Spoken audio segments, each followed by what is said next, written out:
Ministerio El Sembrador presenta Escuela Sabática, un estudio exhaustivo de la lección con José Cuba.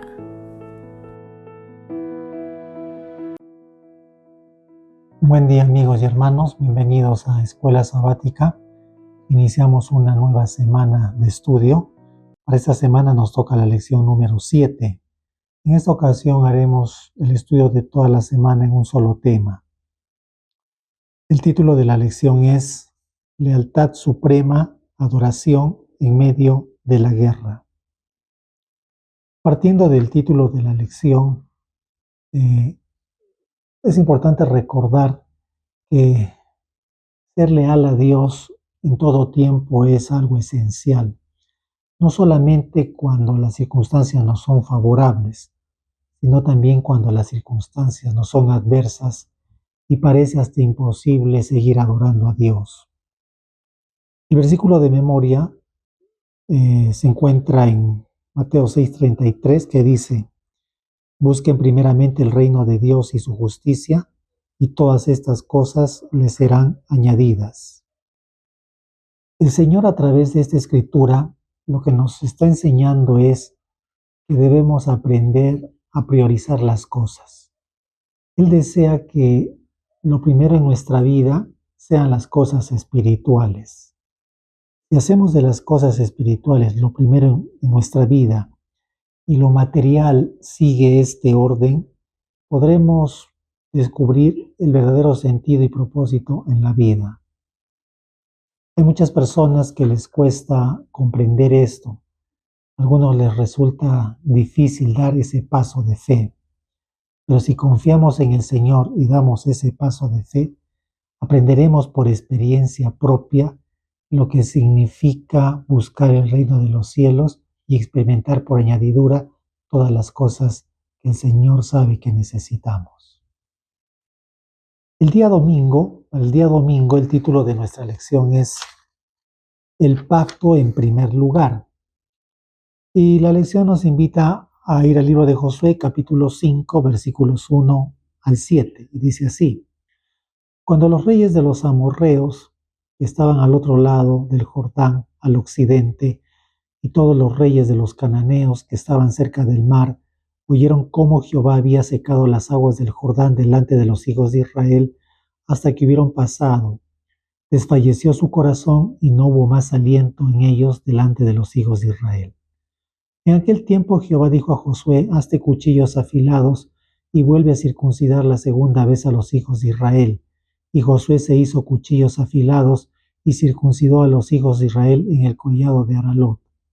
Esta es la causa por la cual Josué los circuncidó. Todo el pueblo que había salido de Egipto, los varones, todos los hombres de guerra, habían muerto en el desierto por el camino, después que salieron de Egipto, pues todos los del pueblo que habían salido estaban circuncidados, mas todo el pueblo que había nacido en el desierto por el camino, después que hubieron salido de Egipto, no estaba circuncidado. Recordemos que la segunda generación, la que entró en posesión de la tierra prometida, fueron los que nacieron en el desierto. Y esta segunda generación no estaba circuncidada, eran incircuncisos. Y este estado de incircuncisión era como un estigma que lo señalaba como gente sumida en la esclavitud, como gente que había sido maltratada, menospreciada, sin identidad, que no tenían derecho a nada. Ahora se encontraban a un paso de la tierra prometida y había una promesa de parte de Dios de entregarles en posesión una tierra que fluía leche y miel. Para eso era esencial que el pueblo renovara su pacto con el Señor. Y por esa fue la razón por la que Josué tuvo que circuncidar al pueblo nuevamente. Recordemos que Dios se había comprometido con Israel de bendecirlos, de ser su amparo, su fortaleza. Él los estaba recibiendo como un pueblo de su exclusiva posesión. Y por su parte el pueblo se estaba comprometiendo a servir a Dios con fidelidad, a obedecerle. Y este pacto entre Dios y su pueblo iba a ser confirmado con la señal de la circuncisión. Esa fue la razón por la que Josué tuvo que circuncidar al pueblo. Fue la preparación espiritual que necesitaba el pueblo para poder entrar en la tierra prometida. Y en el versículo 8 dice lo siguiente, ¿no? Y cuando acabaron de circuncidar a toda la gente, se quedaron en el mismo lugar, en el campamento, hasta que sanaron. Versículo 9. Y Jehová dijo a Josué: hoy he quitado de vosotros el oprobio de Egipto. O sea, ese estigma que hacía de ellos gente sumida en la esclavitud. Ahora eran gente libre, eran hijos de Dios, eran gente feliz.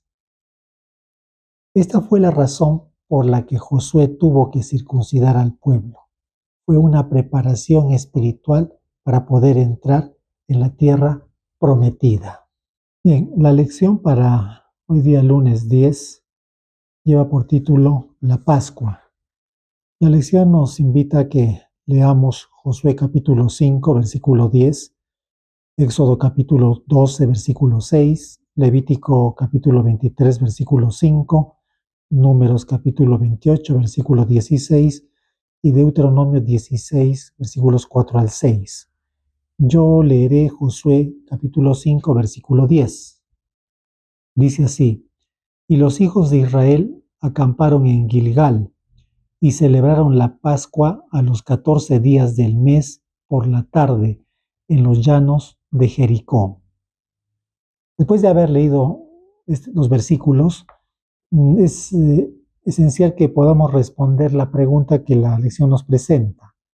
¿Por qué es significativo que Josué eligiera celebrar la Pascua a pesar de la apremiante e inmensa tarea de tomar posesión de la tierra prometida? Recordemos que el rito de la Pascua, en el rito de la Pascua está prefigurada la obra del Mesías. La Pascua les recordaba a los israelitas el día cuando Dios los liberó de la esclavitud de Egipto, el día cuando Dios los libertó del pecado. Además, la Pascua les recordaba de que su liberación no se debía a su habilidad o pericia militar, sino que su liberación se debió al poder milagroso que Dios obró a su favor. Ahora el pueblo de Israel se encontraba a un pie de la tierra prometida, y antes de entrar en ella, era necesario recordarle al pueblo que su entrada a la tierra prometida no tendría que ver nada con su habilidad militar, sino que nuevamente el Señor obraría en su favor para introducirlos. Para eso era esencial que se celebrara la Pascua como una forma de renovarse en el Señor, renovar su pacto con el Señor. Era una parte de su preparación espiritual. Lo que era la Pascua para el pueblo de Israel en la antigüedad, lo es para nosotros, para el Israel moderno, en las palabras que se encuentran en Hechos capítulo 16, versículos 30 al 31, que dice, ¿no? Cree en el Señor Jesucristo y serás salvo tú y tu casa. ¿Qué significa creer en el Señor? Significa reconocerlo como el Salvador personal, reconocer que su sacrificio me ha traído salvación, que su sangre ha sido el pago por mi rescate. Creer en Jesucristo significa arrepentirse, significa tomar la firme determinación de servir a Dios con fidelidad. Y eso es lo mismo que el pueblo de Israel tuvo que realizar con respecto a su preparación espiritual en la celebración de la Pascua. Esa fue la razón por la que Josué, por mandato divino, mandó celebrar el rito de la Pascua. El día martes 11 El título de la lección lleva, el título es Altares de Renovación. Y la lección nos invita a leer Josué capítulo 8, versículos 30 al 31. Dice así: Entonces Josué edificó un altar a Jehová, Dios de Israel, en el monte Ebal, como Moisés, siervo de Jehová, lo había mandado a los hijos de Israel, como está escrito en el libro de la ley de Moisés. Un altar de piedras enteras sobre las cuales nadie alzó hierro, y ofrecieron sobre él holocaustos a Jehová, y sacrificaron ofrendas de paz. La pregunta que nos presenta la lección es la siguiente. En base a lo que hemos leído, debemos responder la siguiente pregunta. ¿Cuál fue la motivación de Josué cuando construyó un altar para el Señor? Recordemos que los altares en la antigüedad tenían un significado profundo. En el contexto del pueblo de Israel, el altar que ellos levantaron, lo que representaba era que Israel era un pueblo que servía a Dios, que era un pueblo que tenía un pacto con el Señor, un compromiso de fidelidad, de servicio y de obediencia. El altar que levantó Moisés es símbolo del compromiso del pueblo de servir a Dios en la tierra prometida. La lección al final del día martes nos hace una pregunta, dice: ¿qué prácticas espirituales equivalen hoy a la construcción de un altar en la antigüedad? Repito la pregunta, dice: ¿qué prácticas espirituales equivalen hoy a la construcción de un altar en la antigüedad? Considero que las prácticas espirituales que equivalen hoy a la construcción de un altar en la antigüedad serían las siguientes. Una, la oración. Esa oración como la que hacía Jesús, ¿no? Una oración sincera, profunda e intensa. Después, el estudio, la meditación de la palabra. Ese compromiso firme, ¿no? De servir a Dios con fidelidad, no solamente en las circunstancias favorables, sino también en esas circunstancias difíciles o adversas que se nos presentan diariamente. Bien, la lección para el día miércoles lleva por título Escrito en rocas. Y la lección nos invita a ir a Josué capítulo 8, versículos 32 al 35, y dice: También escribió allí sobre las piedras una copia de la ley de Moisés, la cual escribió delante de los hijos de Israel. Y todo Israel con sus ancianos, oficiales y jueces estaba de pie a uno y a otro lado del arca, en presencia de los sacerdotes levitas que llevaban el arca del pacto de Jehová, así los extranjeros como los naturales. La mitad de ellos estaba hacia el monte Gerizim y la otra mitad hacia el monte Ebal, de la manera que Moisés, siervo de Jehová, lo había mandado antes, para que bendijesen primeramente al pueblo de Israel. Después de esto leyó todas las palabras de la ley, las bendiciones y las maldiciones, conforme a todo lo que está escrito en el libro de la ley. No hubo palabra alguna de todo cuanto mandó Moisés que Josué no hiciese leer delante de toda la congregación de Israel, y de las mujeres, de los niños y de los extranjeros que moraban entre ellos. La pregunta es, ¿qué significa el acto descrito en estos versículos y qué debería decirnos? Recordemos que Josué no solamente levantó un altar por mandato divino, sino que también lo que hizo fue mandar a escribir sobre este altar la ley de Dios y también todas las indicaciones, todos los estatutos que Moisés había recibido de parte de Dios. Luego, Josué lo que hace es reunir al pueblo, reúne a todo el pueblo y hace leer delante de ellos todas las bendiciones y las maldiciones del pacto. De esta manera, el pueblo debería entender comprender bien cuáles serían las consecuencias que les traerían sus decisiones. A lo largo de todo el proceso de conquista, constantemente se le enfatiza al pueblo la fidelidad y la obediencia a Dios. Uno de los propósitos de los altares escritos era para mantener de manera fresca, viva, en la mente del pueblo la ley y el pacto, recordarles de manera constante, permanente, de que había un compromiso que el pueblo tenía con Dios, de servirle con integridad. Cada vez que ellos vieran esos altares escritos, recordarían, ¿no?, su pacto de fidelidad con Dios. Para el día jueves 13, el título de la lección es Anhelando su presencia. Y la lección nos lleva a Josué capítulo 18, versículo 1 al 2, y dice así: Toda la congregación de los hijos de Israel se reunió en Silo y erigieron allí el tabernáculo de reunión, después que la tierra les fue sometida.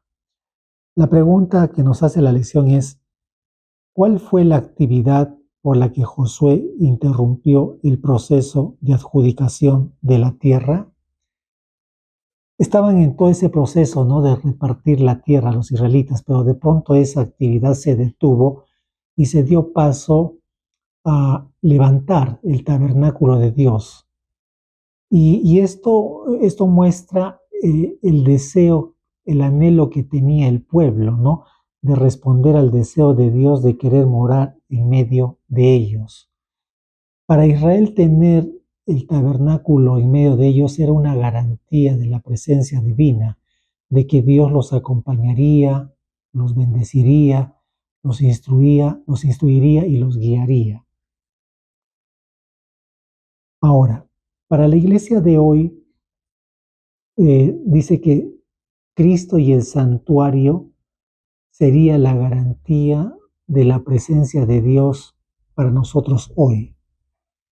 Eso me hace recordar a lo que Jesús dijo, ¿no?, que Él estaría con nosotros todos los días del mundo, todos los días hasta el fin del mundo.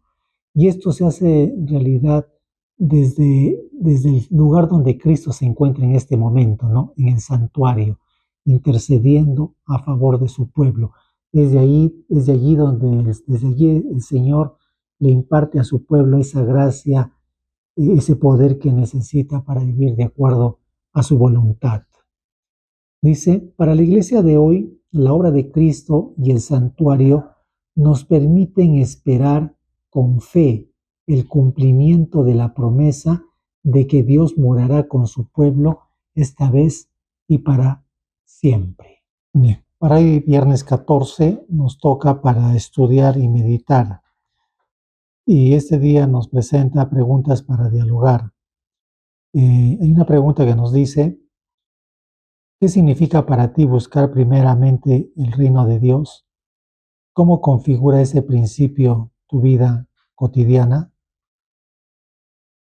Bueno, Dios siempre a través de su palabra nos está enseñando que lo espiritual debe ser siempre lo primero en nuestra vida, ¿no?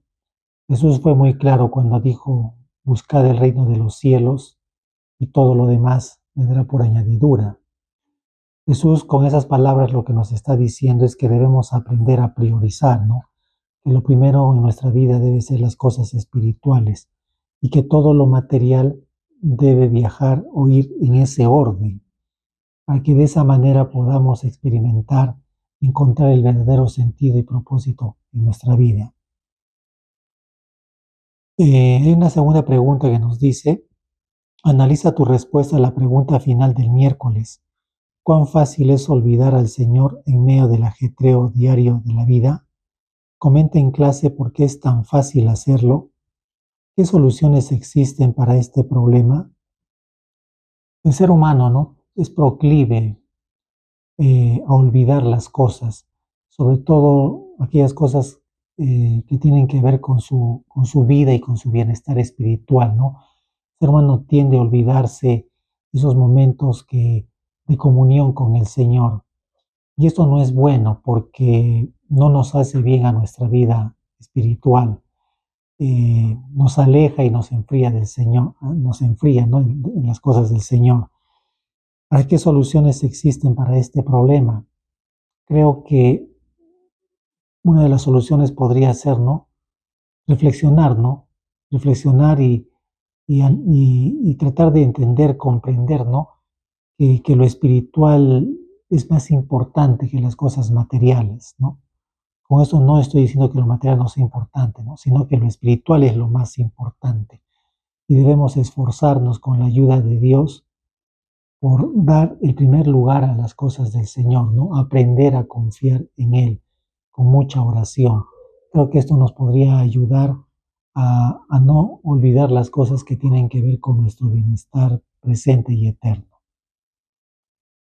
Y hay una tercera pregunta que nos dice: como adventistas creemos que Jesús está ministrando en nuestro favor en el santuario celestial. ¿Cómo puede esta convicción ser una fuente constante de esperanza y fortaleza? ¿Por qué el hecho de saber que Jesús es quien está intercediendo por nosotros debería ayudarnos a percibir cuán buena es su obra en el santuario celestial, especialmente ahora en el día antitípico de la expiación? Como adventistas creemos por la palabra de Dios que Jesús en este momento está en el santuario celestial, específicamente en el lugar santísimo, ¿no?, realizando la última fase de su obra sumo sacerdotal. Él está en este momento intercediendo por todos los pecadores arrepentidos, intercediendo a favor de sus hijos que suplican para que puedan vivir una vida que le agrade a Dios. Desde allí Jesús nos imparte esa gracia y ese poder para vivir de acuerdo a la voluntad de Dios.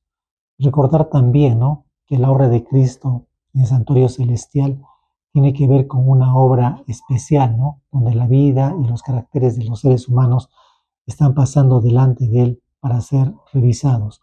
Y esto debería llevarnos a la reflexión, ¿no?, llevarnos a pensar que falta muy poco para que esa obra termine y que en este momento nuestra más urgente necesidad es la de prepararnos, ¿no?, de renovar nuestro pacto con Dios, un pacto de fidelidad, servicio y obediencia al Señor.